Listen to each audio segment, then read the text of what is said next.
North 100, a Canadian Highlander podcast. I'm Serge. Joining me, I have a Jer. Hello. An Alex. Yeah. And a Ben. You'll never take me alive. Huh. Reminder that North 100 is brought to you by you with your support over at the Patreon at patreon.com/LoadingReadyRun. Let's start today with the best card that you're not playing. Up now, we have Jer. Jer, what is your secret tech? Ruhan of the Fomori. Or if you prefer, Ruhan von den Fomori. Ruhan is a 4-mana 7/7 for 1 red, white, blue. And it says, at the beginning of your combat on your turn, choose an opponent at random. That will be your opponent every time, because this is a 1v1 format. And Ruhan of the Fomori attacks that player this combat if able. Which he will, because he's a 7/7 and doesn't die to any removal. No. All right, so 4-mana 7/7 in Jeskai. Yeah. I mean, you play this in Jeskai mid-range, I guess? The more aggro-slanted mid-range versions you can. Is there a Jeskai Blitz deck? You can play it in that deck, especially if you're going kind of ham on like Shadow Rift and Distortion Strike. Baby. It's also a 5-color zoo staple. Oh, yo. Yeah. Yeah. That's Gans. Give this just bad like- boy berserk. Oh, yeah. It's like you want to take the French vanilla with, like a dash of cinnamon test here. It's very exciting. Wait, no, it's not French vanilla. What's the thing where like the amount of CMC you pay into kind of like you want it to correlate to the amount of power toughness? Like The bear bear test? test? Sure, yeah. No, this is like the This is like big bear. the bear test on steroids. It's a massive lad.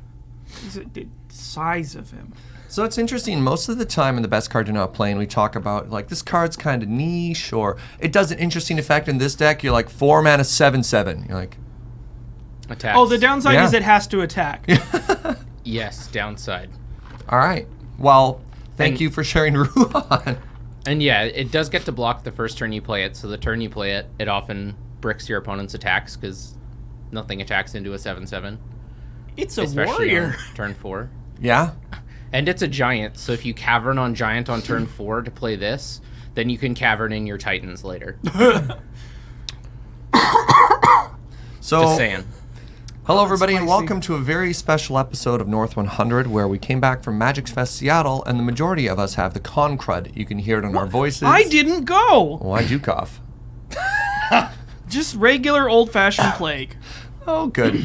I want to talk really quickly about Magic Fest before we jump into our episode today. I just want to say thank you to everyone who came up. Unbelievable amount of support, and it was super fun and super flattering. Also, an amazing amount of growth in the format. So 4 or 5 years ago, if you went to a GP and you wanted a Highlander event to fire, we'd have to try and organize it through Twitter. The organizers at the event would be like, what are you playing? And you're like, well, it's kind of like vintage, but there's some cards, but not all of us own all the cards, so it would be okay if we use gold bordered, and they'd be like, not a chance. Gold border, mulligan. Yeah, so we'd try and find some free tables and hopefully not get kicked out and maybe get 8 to 20 people to fire, something like that.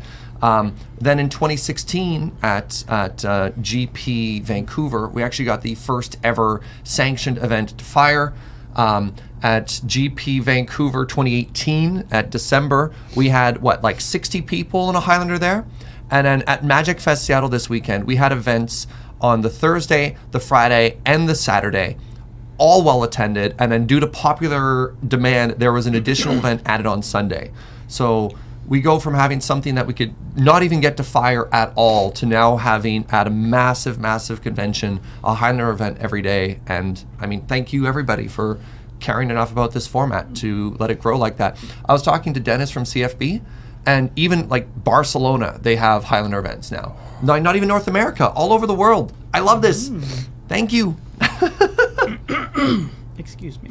But Yeah. what So- format of Highlander?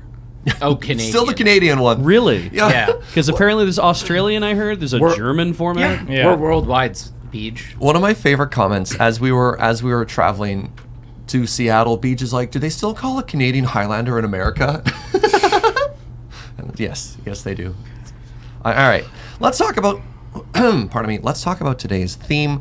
Welcome to yet another set review. Oh my god! I'm just joking. So we wanted to record today to make sure that not every single episode we do for 2 months is nothing but set reviews. Like, welcome to part 4 of our Modern Horizons, and I know some of you would like that.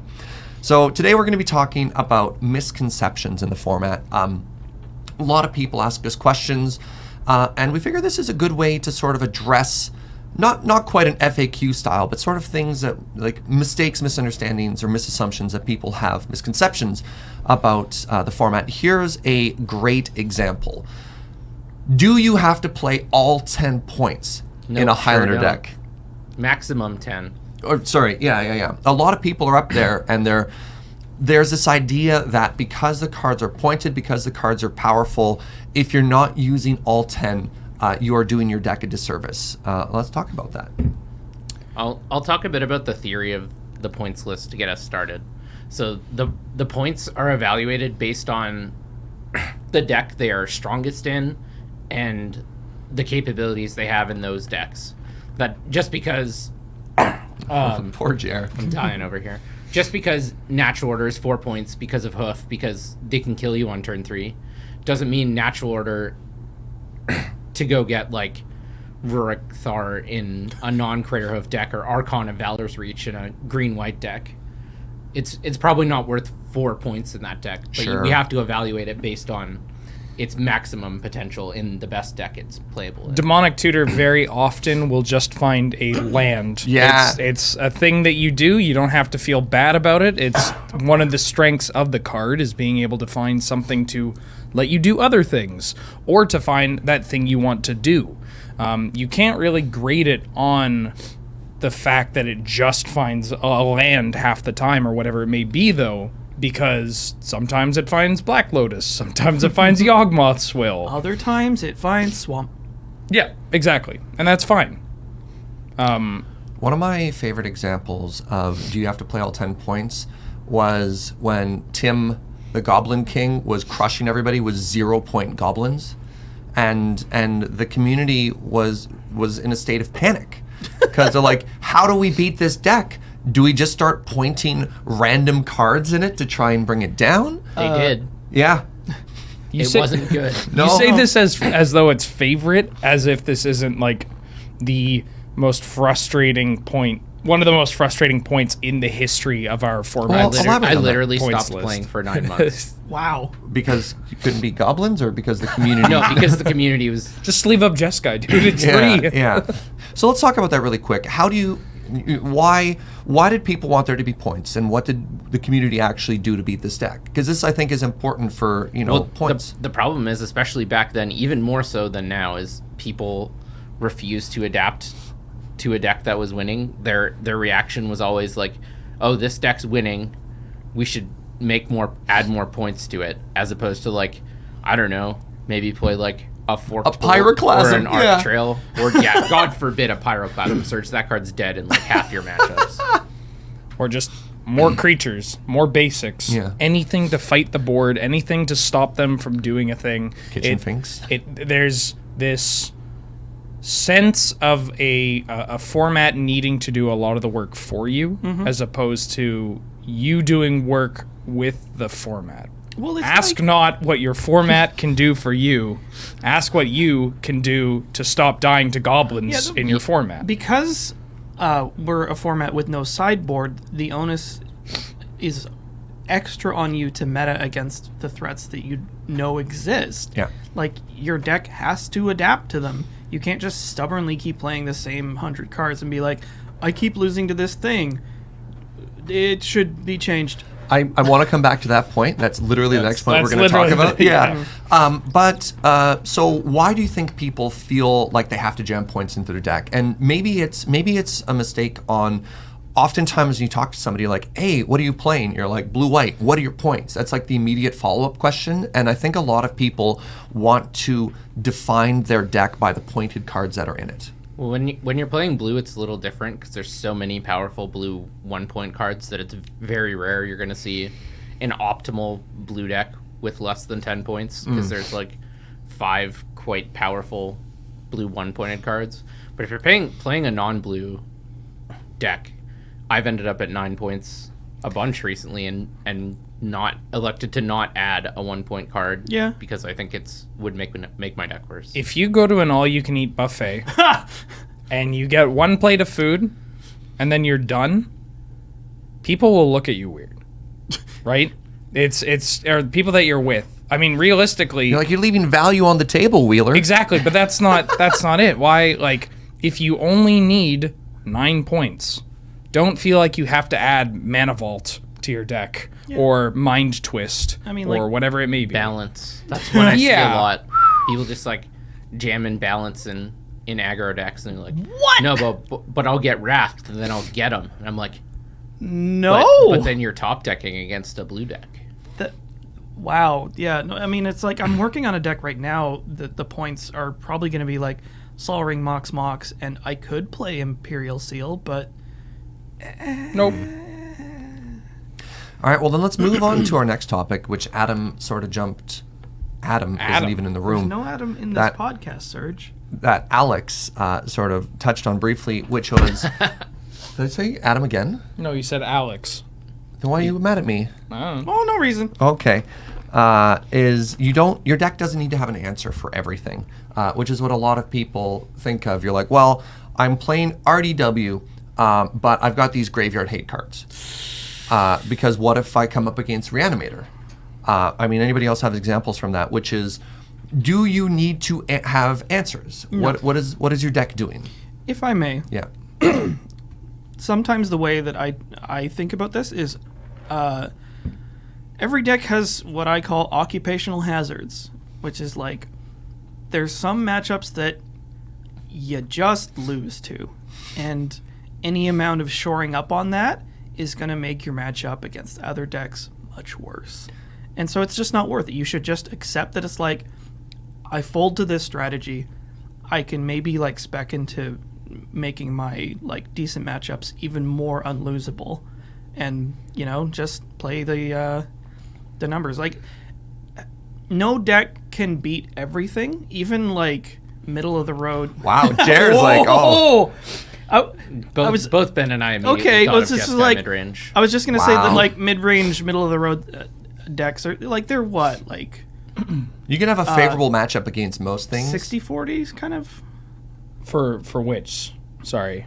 Jeskai mid. Jeskai, well, yeah, Jeskai mid-range or Abzan mid-range tend to, being the like top-tier mid-range decks in the format, they tend to have access to a variety of flexible tools that allow them to attack everything, but they don't really make an effort to do that, if that makes sense. Like, they're just playing good cards. Yeah, Abzan isn't like, oh, I guess I have to have Vindicate. Jesskai's not like, ugh, another counterspell? How could I suppose. do this? I guess I'll play Knight of Autumn. Well, it's more like you have, a sort of, okay matchup, or, even like decent matchup against everything, as opposed to matches where you will like demolish them, and then matches you will probably auto lose. Right. This actually came up when I was on my initial tear with Jeskai. And this is pre-Abrade. Okay. So the one archetype that Jeskai mid-range really struggled with at the time, or really the only one that could put up a fight, was an Academy-based deck. Just because they get so far ahead, and their turn in which they really pop off is the turn that you want to start developing your threats. And if you wait, then they just get to build up more mana and more threats to beat a double spell or whatever it may be. And so if you take the turn off to play your threat to win, they can capitalize. And if you don't take that turn to play your threat to win, they can outweight you. Right. And so I think Council's Judgment had just came out at the time. And even then, I don't know, maybe this is still a mistake, but I wasn't super high on Council's Judgment for that deck. I would just rather kill them. Yeah. And so instead of worrying about including cards that combat like, oh, I have a problem with this archetype, so I need to address this style of card in that archetype. Instead, my idea was, oh, I'm just going to kill them. And I think that's good against everything. Well, I think that's very important, which is, what do you need to answer? The first thing you need to look at is, what is my win con? And is a deck going to present something that stands between myself and my win con? So I love decks like Storm that'll often play a bounce a permanent effect in case there's something like Leyline of Sanctity or some type of permanent that's in play that's going to stand in their way. And they're like, oh right, end step, I'll deal with that. Or they'll play Silence. That'll be the one card I have that answers it. It's pretty narrow, but that is the one answer you need to win, as opposed to worrying about a lot of other strategies and playing fairly niche hate cards or something like that. There was a version of Black Mold, you can tick that off on your bingo sheet, that I built. We read the comments. That I built, that I wanted to try out, where I cut a lot of the disruption, like any of the non-incidental disruption. So I would keep stuff like Kitesail Freebooter, but I cut like Duress, Inquisition, Thoughtseize, which you would think is a mistake, and maybe it is, but I filled that void with like more threats and more just like kill you stuff. So that the deck would try to just always go 1 mana 2/2, 2 mana 3x, 3 mana thing with haste. Well, that's the every game. That's the discussion we had with Rakdos in our set review too, right? Where a lot of people, when they approach that deck, they have the hand attack and whatnot because they're trying to deal with, they're like, okay, well, I'm in black and I have to have these answers to artifacts and whatnot, or permanent enchantments, or else, like, what if my opponent has moat? It's like, what if they have moat? Well, then you just die. burn them. Yeah. Yeah, work on your strengths and don't try to do something with a deck that is going to make your overall deck less efficient. Yeah. So, yeah. One thing I like to think about when figuring out how many and what kind of answers I need to fit into a deck is I like to think of a 1 to 10 scale of how proactive the deck I'm playing is. And if you're closer to the one end of the scale, which is less proactive, you definitely need to have more and more varied answers in your deck.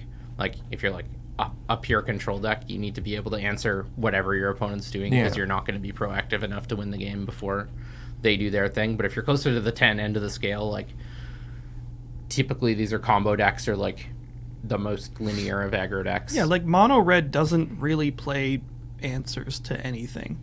Their You have to answer answer is if they're dead. Yeah. their answer, like they answer your life total to the exclusion of everything even, else. Even the decks that are closer to the 10 end need some forms of interaction. Like Serge mentioned, Storm plays silences or defense grid or discard, and they usually play like Aether Spellbomb or Pyrite Spellbomb or Lightning Bolt or Fire Ice.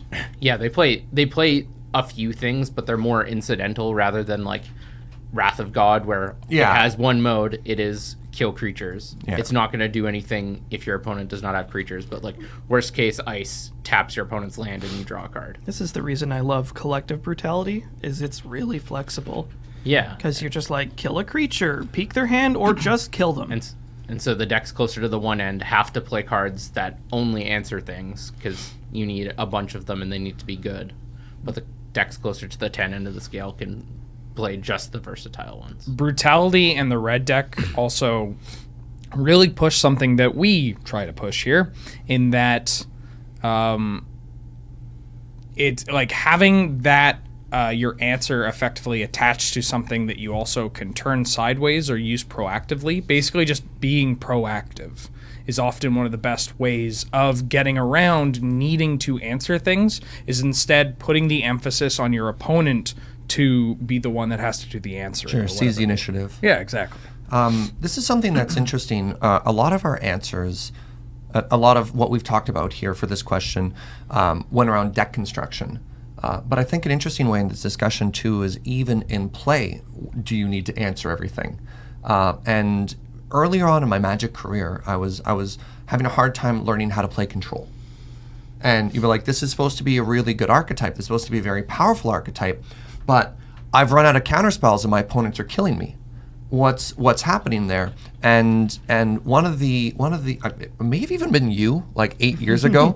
I don't. But the conversation went to, you don't have to counter every spell that comes your way. And oftentimes when you're thinking about answers, ask yourself, how does my deck answer this? Because something that can be really powerful in control is holding a counterspell, letting your opponent resolve 2 or 3 creatures using your life total as a resource, and then casting 1 Wrath of God and taking multiple cards out of their hand. And now you have more counterspells than they have threats, and you can slowly leverage that advantage. So that's another interesting way to look at an answer, is looking at a card that's in play and asking yourself, am I dead to this? Does this even need an answer? Is this the bait card? Yeah, and I mean, I think this might be a good way to transition to another misconception we have, which is the previous performance bias, which is the idea that in isolation, like we talk about points cards as well, this card is objectively powerful, and regardless of context, I am going to lean more towards hating this card than the actual match may entail. Jer has a good example from Magic Fest. Yeah, I was playing blue-white control, and my opponent was a fairly new Highlander and Eternal player in general, and they cast a discard spell against me. They were playing a creature-based deck, and I had a bunch of cards in my hand because I was playing blue-white control, but the 2 key cards in this interaction were Jace the Mind Sculptor and Wrath of God of some sort. I can't remember if it was Supreme Verdict or Wrath of God or another one, but it was a castable Wrath of some sort. And as soon as they saw the Jace in my hand, they were just like, "Oh, take Jace." Like Jace is so good. Like they just had it in their head that Jace the Mind Sculptor was like the be-all end-all and was such a good card, and it is a very good card, but I needed the Wrath of God in that game because they were a creature deck. They had a bunch of creatures on board, and my plan was to Wrath, then play Jace. But, like, I can't play Jace if I don't Wrath first, because then my Jace just dies. Yeah, like... And so... They have creatures. Creatures can kill Jace. Yeah, exactly. But instead of, like, looking at the context, and in a vacuum, Jace is a more powerful card than Wrath of God. I don't think many people would argue that point. But, like, given the context of that game, Wrath of God was certainly more important to my game plan than Jace. But because I'm chalking it up to inexperience mostly, I think. They just, like, didn't know how the game was likely to play out, didn't know my deck's game plan. They just saw the Jace and took it. Yeah, I mean, like, I've been on the like, receiving end of, like, being chased out of the game. Oh, yeah, it's miserable. Those memories stick with you, and you're like, oh, I can't beat this card. It's like, well, yeah, you can. The reason the Jace was able to tick up so much was because of all the support cards. No, what's interesting is this seems to build on our previous 2 topics as well. When we talk about pointed cards and we talk about answering stuff like that, is the idea that, especially in a format like Canadian Highlander, where there's so much variance because it's a 100-card singleton, you kind of have to approach every game differently. Maybe they have different pieces of a certain synergy in play, and suddenly the card that you think is the payload isn't. Or the matchup is different, and you know how it's going to kind of go, but one card that's good in one deck isn't necessarily good in every deck, and you really have to evaluate it in the moment or something like that. So, yeah, one thing I'm sure that Ben can attest to as well is when you're playing combo, that certain cards in different combo decks have different importance. Like, one thing I found playing High Tide is that people overvalue Candelabra in that deck a lot. Like, Candelabra is good, but High Tide has a million ways to untap their lands, whereas High Tide in a deck like Eggs or Paradox Academy, where they can go infinite off rings, and it's like an actual combo piece as opposed to just like it's another untapper. Like, really quick, can you talk about Candelabra and why you think people would worry about it in this matchup? It's a 1 mana artifact. It is a mono artifact as opposed to a poly artifact. So it's costs X and tap to untap X target lands. So in High Tide, it's very good because you're casting a High Tide and all your lands tap for 2, so you're essentially doubling -1 your mana. Why do you think people evaluate it so highly, though? Because it costs $100 billion. In High Tide, it's basically just a tutorable mana sink, and with very small implications of going infinite. Like, you can do stuff with, like, Capsize and get cute with this. And like, there are ways to bounce it to do it again. But, like, all in all, it's not a super high value card in High Tide. But Legacy, is it more powerful? Like, is there a scenario where people have seen this card to do really broken things? Honestly, I think it's because it costs a lot of money. Yeah. That's And 100% it. people do the same thing with Workshop and Bazaar of Baghdad when I played them. Those are cards that are actually, like, Workshop can certainly be powerful, more so than Bazaar, I think. But people overvalue those cards too because they likely haven't had the opportunity to play with them. And they're really expensive, so they assume their power level is... Because there's, like, a financial barrier to, like, accessing the cards, you assume that that's in place because of their power level, not necessarily because of the reserve list and, you know, and collectors and so forth, where it's just like, yeah, they're strong cards, but they're not, like, their price tag strong. You know, the same thing with something like, say, Mode. It's like, Mode's really good, and it bricks aggro decks. But does it $600 brick aggro decks? Can I share a story on that? Go for it. Because I definitely had a game where I was like, I thought I was in an unbeatable position. I was playing Enchantress up against Red Deck Wins. And so I was like, all right, I had a Tabernacle in my starting hand, and I had a Leyline of Sanctity. And I was like, and the rest of my hand was garbage. Nothing else playable, but I was like, my opponent can't beat this. I was against the Red Deck. And so I start the game, play them both, I'm like, what now? And they just went like Mountain, Blood Moon. Yeah, and I'm like, oh no. Yeah, and I even had that same bias that I was like, against Red Deck, I've got these two cards and they're unbeatable, and now what's going to happen? And I didn't keep a winning hand, and I just got crushed. And as Serge points out, it can definitely go both ways. You can assume that your cards are better than they are because of how they performed in a previous match. I know I've done that a bunch where I've like one card is like won me a game, and then I'm like, oh, I'm never cutting this card. I'm like to go back to Candelabra as well, okay, because there are, it's not just Candle being the issue here. Blood Moon actually has a similar situation where you have to look at what the card does for each archetype. So for High Tide, Candle allows you to add a lot of mana. That's mostly it. 9 times out of 10, you're adding a bunch of mana. If you look at Paradox or Eggs, Candelabra opens up 9 infinites for Eggs. And probably more for Paradox. Yeah, definitely more for Paradox, because you have like Academy Runes, Shenanigans. Yeah. I mean, a lot of them involve Rings of Bright Earth as well. Another card that people don't evaluate unless they've played a couple of games of Commander. So like this power level of this card changes so drastically across these different archetypes, and Blood Moon's the same. Where Blood Moon in an aggressive deck, or like the Is It tempo-y deck, right? They have pressure paired with Blood Moon, same as like medium red. So worrying about them locking you out, you have to really just, I mean, they're going to use it as this kind of like closer of develop, moon, and then hopefully they'll moon in a time when you are trying to deal with their first couple of cards, then they slam a dragon. Whereas something like Blood Moon in Blue Moon is counter Blue Moon, or Blood Moon, sit for about 20 minutes. And so evaluating what your deck as well needs to do to fight that card for that archetype is not easy, but it's kind of required, or at least to work on. I think it's the biggest thing that, I mean, every Magic player could work on it, right? Yeah. Yeah.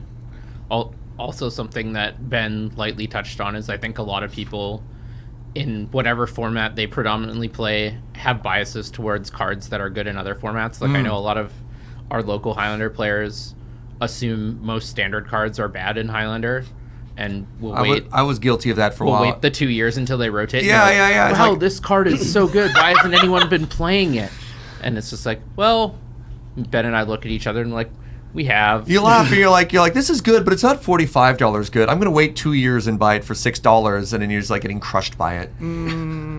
Yeah. So lots of Eternal players have a bias towards standard cards. Lots of standard players and newer players have a bias towards old cards. Just like, you love what you know. I just can't think. playing like I'm thinking that like playing Nick Fit and D&T in Legacy is definitely, or like Survival and Vintage is like a driving force for this. So like Tell them anytime, what you killed people with Survival and Vintage. Oh with, yeah, Ben. so this was a port of a format called Classic that was on Magic Online only. Let's not get into that. I'm already lost. Yeah, But, sure. One of the kills that I had moved to Vintage, and this was before Hollow One. This was before Leovold. All this. So I would get an Anger in my graveyard. For those not familiar, Anger is a creature that is kind of miserable in play, but when it's in your graveyard, if you have a mountain, creatures you control have haste. And then I would Orcish Lumberjack, which is a 1-mana 1/1 that taps to sack a forest to add a combination of red or green to your pool, which is quite good. Three red or green. Three red or green, yes. To clarify, this is quite explosive. Out a Colonian Hydra. Colonian Hydra. Now, if you played Commander, you're probably familiar with this card. If you haven't, well, it's 3 green for a 0/0. Isn't it a 4/4? Well, it comes into play with 4 counters. It's a 0/0 that comes into play with 4 1/1 counters. How do you spell it? KALONIAN. Colonian Hydra. There. So 5 mana, 0/0 trample with 4 1/1 counters. When it attacks, you double the number of 1/1 counters on each creature you control. I was playing this in Vintage because it didn't get Abrupt Decayed at the time. Didn't die to Bolt, attack for 8 the turn you played it, and then attack for 16. And the people playing this deck, Yes, Alex? the people playing this deck were like, yeah, it's the fastest clock available. And like, stuff like this, when it pops up in the format, right? When people play a Colonian Hydra against me and they're not even on like a counters deck, like I had this happen recently. A green-white player slammed this card against me, and everybody watching was like laughing because they're like, ha ha ha, Colonian Hydra, like wow. And Ben's this just is like sweating. He's like, this is such this person's card. I'm like, oh no, I'm dead. I'm dead. And not even like it, yeah. So if you see big, powerful cards, try to also just, push away whatever bias you may have that, oh, it's a standard card. Be It's open-minded. No, it's a card printed in standard. Sure. Yeah. Yeah, I guess, if you don't have this one particular Vintage store, you don't realize how scary this card can be. It's really aggressive. Yep. All right, let's move on to our next misassumption, which was your combo or control deck needs to jam as many win cons as possible, or else how are you going to get there? Or any win cons, or a number of win cons, basically. Uh-oh. let's go Seinfeld. One of my favorite was Nick P. For a while was playing a style of blue-white control deck that only had Entreat the Angels as a single win con. Great. Like Love that was it. That was it. It was just like, I will make the board as miserable as possible, and then finally, when I have complete control, I will end of turn Mystical Tutor, put Entreat on top, and Entreat maybe for just 1 or 2, and keep like 6 counter spells back up. Just fly my Angels over. Actually, I remember a line where Nick would have Moat and Humility in play, and then Entreat the Angels and disenchant Humility. your own Humility so you can kill with your Angels.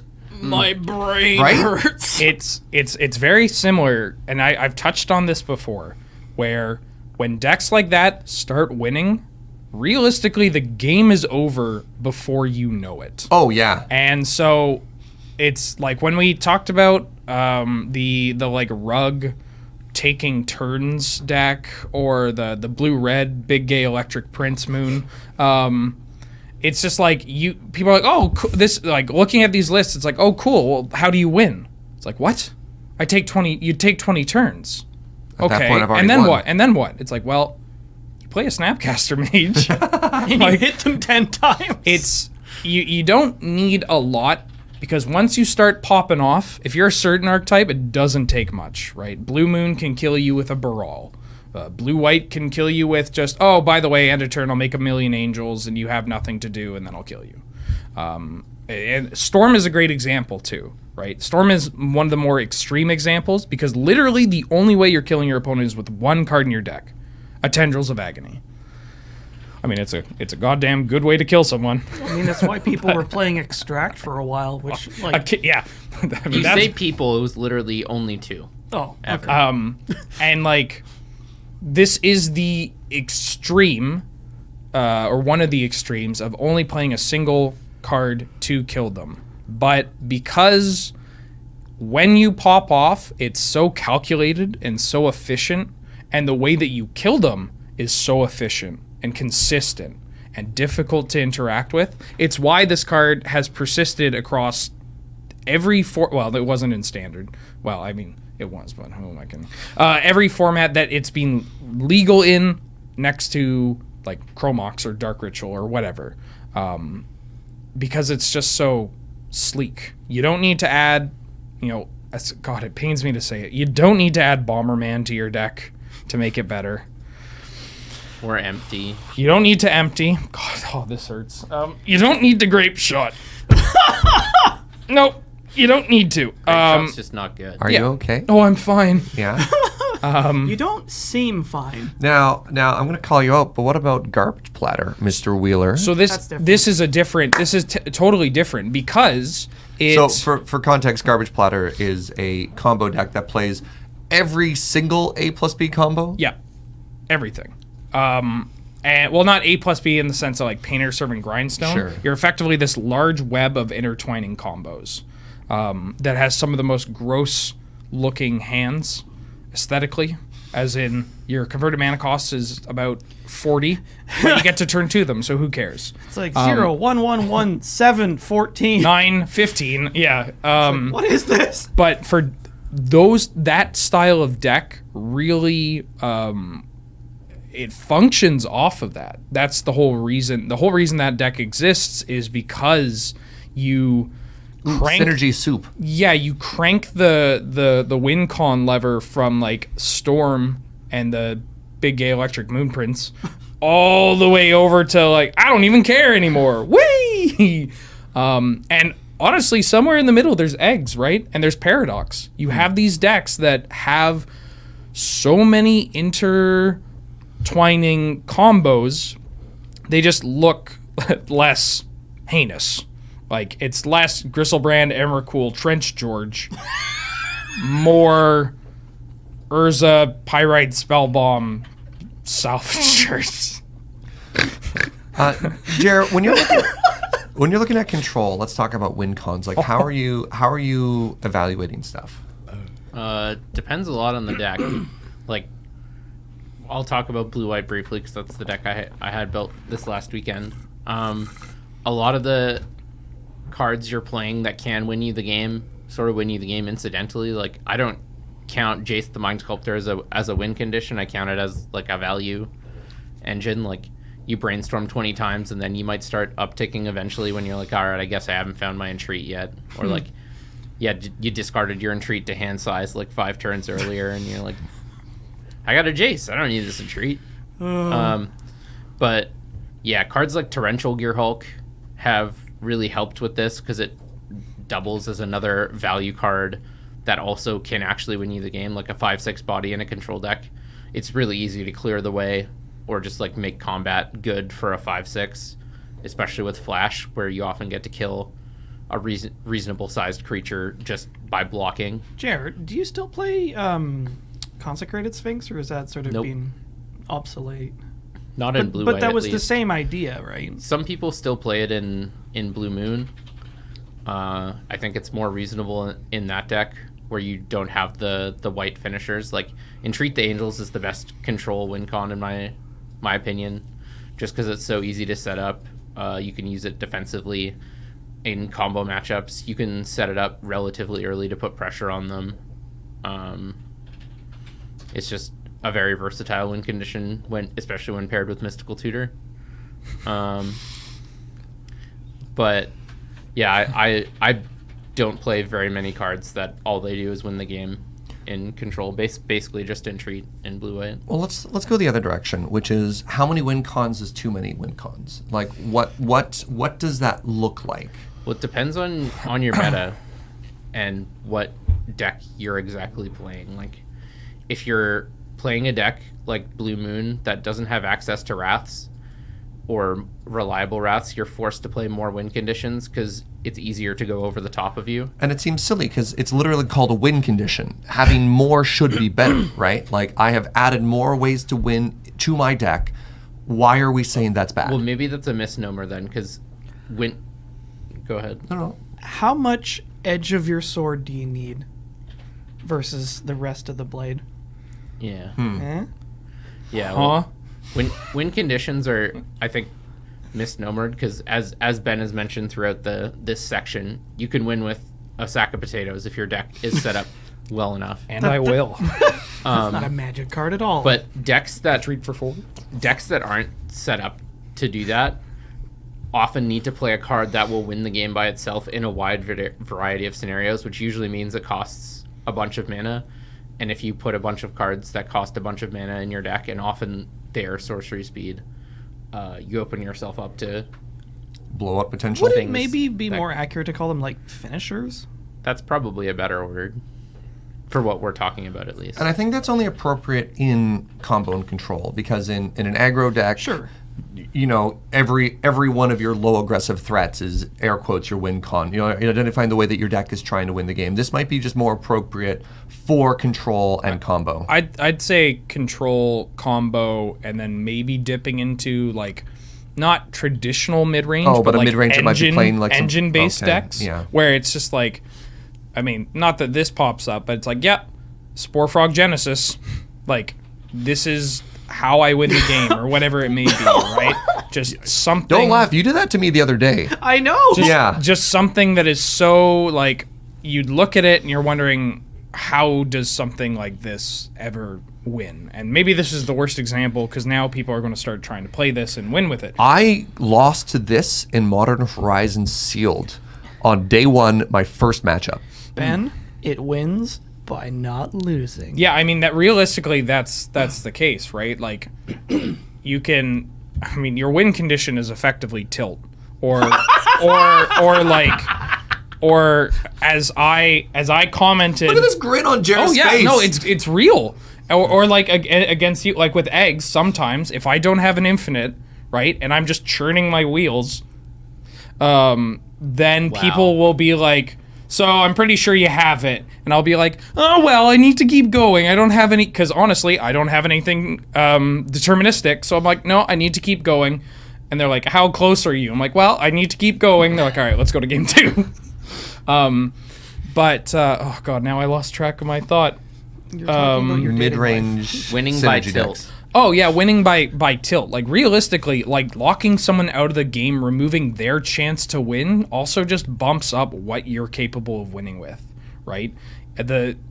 sack In of the same potatoes. sense that when your opponent's life total starts decreasing, the value of having cards like Arbor Elf, Llanowar Elf, whatever it may be, over rampant growths in your deck goes up. And so these cards end up switching roles. They end up realistically being an avenue to kill your opponent when you're not including them in your deck because of that, but you are including them over other cards because that's a realistic avenue to kill them. I have an interesting example as well, which is the lands archetype.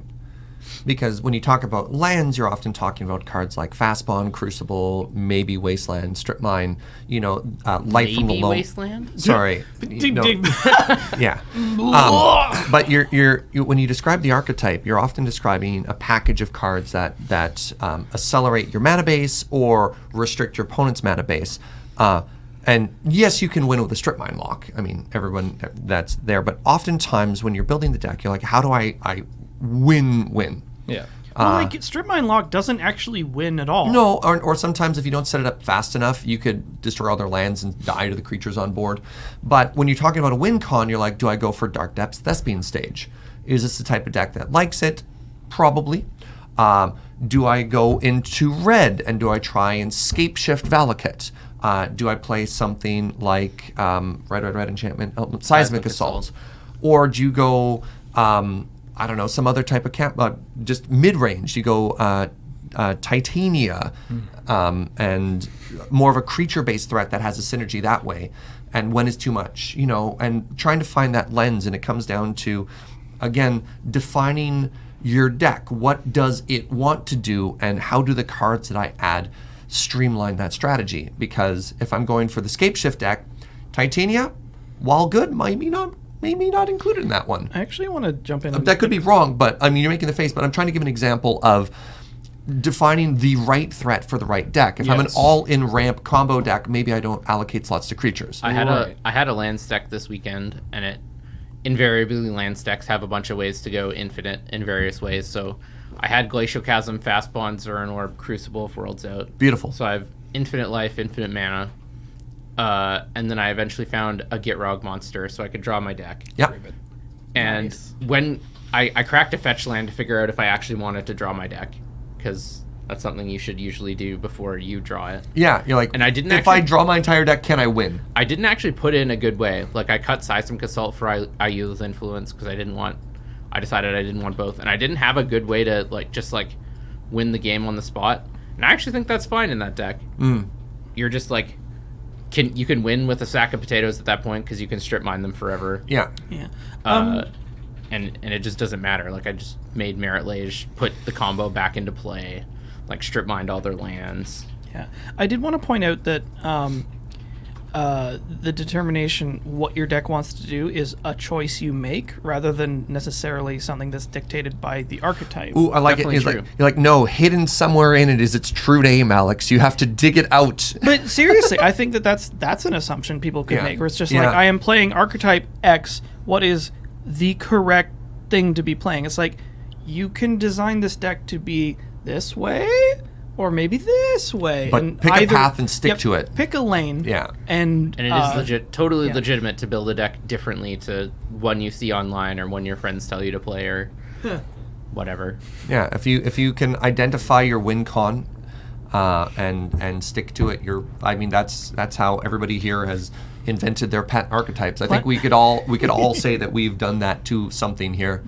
We're brewers. That's our bias. I think we might call it there on that one, unless there's anything else you want to jump in very quickly. What do we got here?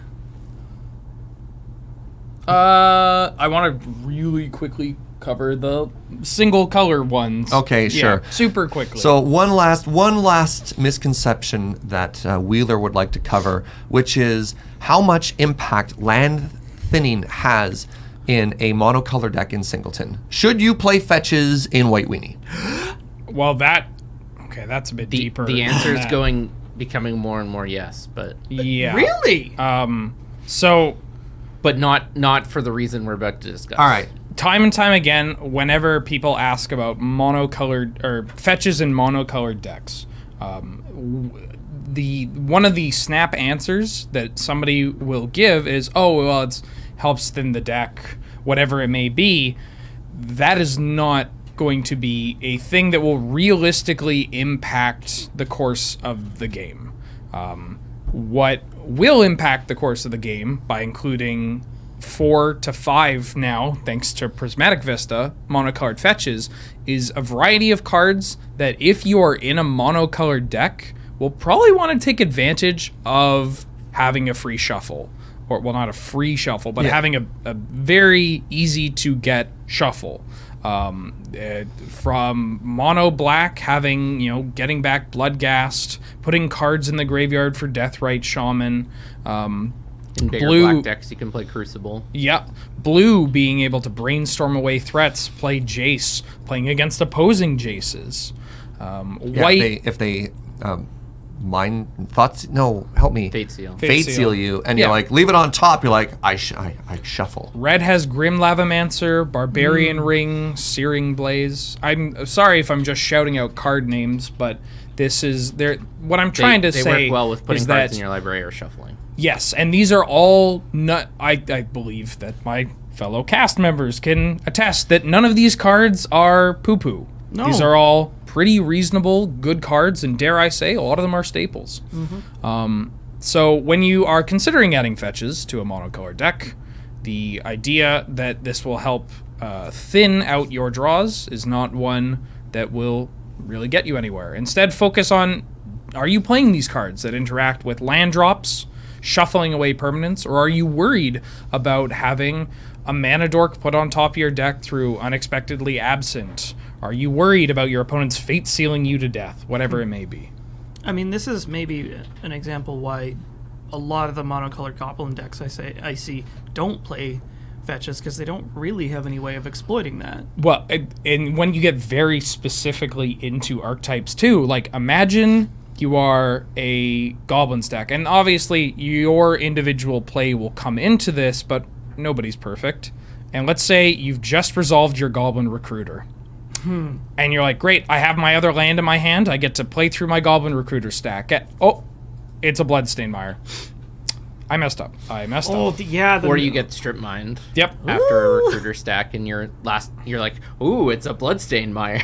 Yeah, exactly. So it goes both ways, right? Yeah, just anecdotally, one of the best goblin mana bases I think is 31 Mountains, Mutavault, and Goblin Burrows. I'm not sold on the Goblin Burrows, but talk to me about this. And I want to see a Mutavault. Wasteland and Mishra's Factory in there, but... All right. Well, let's call it there. So yeah, those are some common misconceptions that we have encountered in our history of the format of chatting with people and having a good time. A lot of it, in conclusion, just comes down to knowing your deck, knowing what you want your deck to do, knowing the format, and you can just learn that from jamming more games and playing stuff. I think a big conclusion we have is try and go into every game fresh and without bias, and trying to evaluate what you need to do and what you're up against in a different light every time. And we are all guilty of our own biases. We've all had examples of that, and we try to be better Magic players by getting rid of those too. Here's one last one. No matter how bad you want a card to be good, if it's not, it might not be. We always talk about trying to make a card work. And sometimes you succeed and sometimes you don't. But let's move on to our closing segment, Powerful Magic. And up today, already flexing on us is Mr. Wheeler himself. So, Ooh. shocking no one, this involves eggs. Actually, I think this might be the first eggs Powerful Magic story I've told. Okay. Maybe? No? Really? Tell us about eggs. So, The big oof. So, in preparation for GPC or Magic Fest Seattle, Very good. and wanting to get some reps with some Modern Horizons cards, I decided to do an all eggs stream, and with Urza and Echo of Eons, and I believe Goblin Engineer in my deck. And I'm been having a great day so far, and I'm against High Tide. And this is a particularly, it's a Magic Online user by the name of, I believe it's Drummy. If you play Magic Online, you've probably ran into Drummy, and you probably lost to Drummy playing High Tide, because they are very proficient with the archetype. So we spend the first couple of turns, I believe this is game 3, kind of doing a back and forth of very oddly disruptive play patterns given the two decks. Sure. I play a thing, it gets repealed. I try to resolve this, it gets countered. They play a Baral, I bounce it. And we run ourselves basically out of cards. However, I'm able to stick 2 key pieces. Defense Grid and Scrap Trawler. My Drummy goes to their turn and has, I say run out of cards, but they got a couple. And they cast a Mystical Teachings, and they find a High Tide. Uh-oh. And so I'm pretty confident that I'm losing next turn. So I have a Scrap Trawler, Defense Grid. I do have an Academy and a bunch Talk about Scrap Trawler really quick, because this is an important card. So Scrap Trawler, a.k.a. Scrappy T, a.k.a. my little sweet baby boy, is a 3 mana 3/2, 3 colorless, or generic rather, for an artifact creature construct that says whenever Scrappy T or another artifact you control is put into a graveyard from the battlefield, return to your hand target artifact card in your graveyard with converted mana cost, or with lesser converted mana cost. So if a 2 goes to the graveyard, you can return a 1 to your hand, or zero. less, or 0. If a 1 goes to the graveyard, you can return a 0. If a 0 goes to the graveyard, well, 0 goes to a graveyard. 0 goes to the graveyard. So I untap. The only card in hand I have is a Wheel of Fortune, And so I'm thinking, okay, I can wheel here. Wheel's good. It's going to make them Wheel's discard good, their high but tide. honestly, I don't have a lot of mana. Like, I have Academy and stuff, but it's not a huge amount. For as far as eggs goes, I only have access to 7 mana. And so I wheel, and sure enough, I have a pretty good wheel. I draw my card for the turn. I have a Wheel of Fortune. I draw my card for the turn. And it's an Urza Lord High Artificer, who's a brand new card. And for those not entirely familiar with it, it's 2 blue for a 1/4 Legendary Artificer. When Urza ETBs, you make a 0/0 construct artifact creature that basically has power and toughness equal to the number of artifacts you control. You tap an untapped artifact to add a blue. And that is worded in case you have something that has just come into play that's an artifact creature, maybe. Yeah, like a construct. Yep. And then it has pay 5, shuffle your library, then exile the top card. Until end of turn, you may play that card without paying the mana cost. I play Urza. I play Wheel of Fortune. And I draw a real good 7. But no lands. But another wheel. So I play out a bunch of artifacts.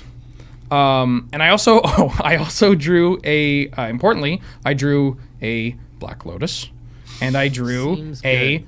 Sahili Sublime Artificer. So or Sublime. question for Black Lotus. Yes. Do you have to tap and sack it or just sack it? Tap. This one you have to tap and Okay, sack. 'cause However, later in the story, possibly the very next wheel that we have, as I play out the Sahili, make a bunch of artifact tokens, cast another wheel, I draw a Lion's Eye Diamond, which doesn't have to tap to sacrifice. Wait, what? Yep. So this is a fun little Suddenly ditty. with Urza in play, you can tap these to add mana and then sacrifice it when it's tapped to add more mana. Long story short, I have a 17-minute turn. Yeah. Well, And I keep wheeling, but it's not infinite. None of this is infinite. Over 17 minutes, I cannot find an infinite loop. I cannot find a win con. I effectively have a win con because at the time in which we've I'm got like, 400 Sahili tokens at this point. my Karn construct at the end of this turn was a 7777. But I still wasn't infinite. I finally found a Walking Ballista. I could have passed, but given that I'm against High Tide, they could just you could kill die me at any still. point, yeah. Especially with the defense grid. I mean, I have a lot of mana, but I don't have anything super disruptive. It was very odd. And so I played a Walking Ballista and then murdered my opponent. Very but nice. it was the most mana I've ever gotten to, the most wheels I've ever played. That has not been infinite, that has not had any kind of generate loop. Like, I could have tried to Urza my way into victory, but where's the fun in that? Well done. If you ever cast Mindless Desire, it's pretty fun. Oh, it's not bad. Yeah. It's just, All right, friends. Well, that's going to be our episode for today. Definitely tune in soon because we joked about set reviews, but the Core 2020 set reviews are going to be starting pretty quick. A reminder that North 100 is brought to you by you, your support over the Patreon at patreon.com/LoadingReadyRun. Have a good one, friends. Thank you very much for watching, and we will see you next time.